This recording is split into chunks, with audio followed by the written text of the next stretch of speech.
بما انه هي تاني حفلة لك بالسويد بالتعاون مع شركة انجل برودكشن، والحفلتين ما شاء الله حققوا نجاح كتير كبير، شو رأيك بالسويد وبالجمهور العربي الموجود بالسويد؟ في شيء مميز لاحظته؟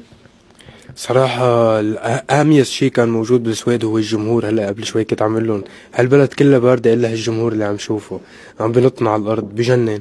بنبسط بكل مرة بزور فيها السويد، وبكل مرة رح زور فيها السويد، لأنه فيها يعني هالناس اللي بيحبوني وهالجمهور الحلو يلي بحب أعطيهم من قلب قلبي.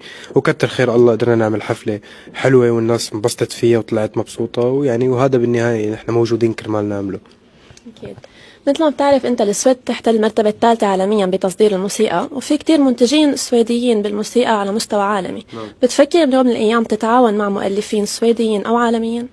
أكيد، وأنا عارف موقع السويد قديش استراتيجي بخريطة العالم الموسيقية، وبعرف بعض الشخصيات الموسيقية المهمة بالسويد، وأكيد أنا بيهمني إنه يصير هي التعاونات، لأنه أنا عندي هدف بحياتي إني أقدر أعمل بعد موسيقي بموسيقتي العربية عالمي، من كان عن طريق السويد أو عن طريق أمريكا أو عن طريق أوروبا ككل. فأكيد هذا هدف وحلم بالنسبة لي، إن شاء الله رح نقدر نحققه بيوم من الأيام.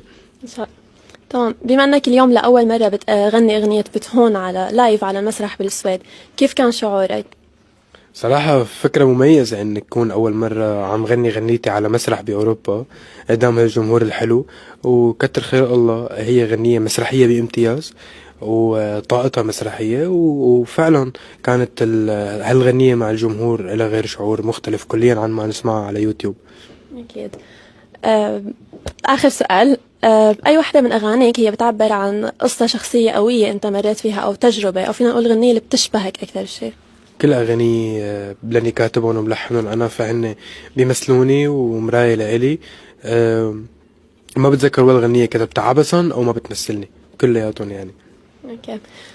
الجمهور اللي بيحبك ودايما بينطر كل شيء جديد منك، شو بتحب توجه لهم رسالة، أو شو في شيء ممكن هن ما بيعرفوا عنك حابب تعبر عنه اليوم؟ والله أنا بحب له إنه تحبوا الفرح والسعادة وانتموا لهنيك، وأنا جاي أنشر هذا الشيء بالموسيقى، ننبسط ونرقص ونفرح، لأنه نحن أكتر شيء بحاجة بالوطن العربي إنه نفرح.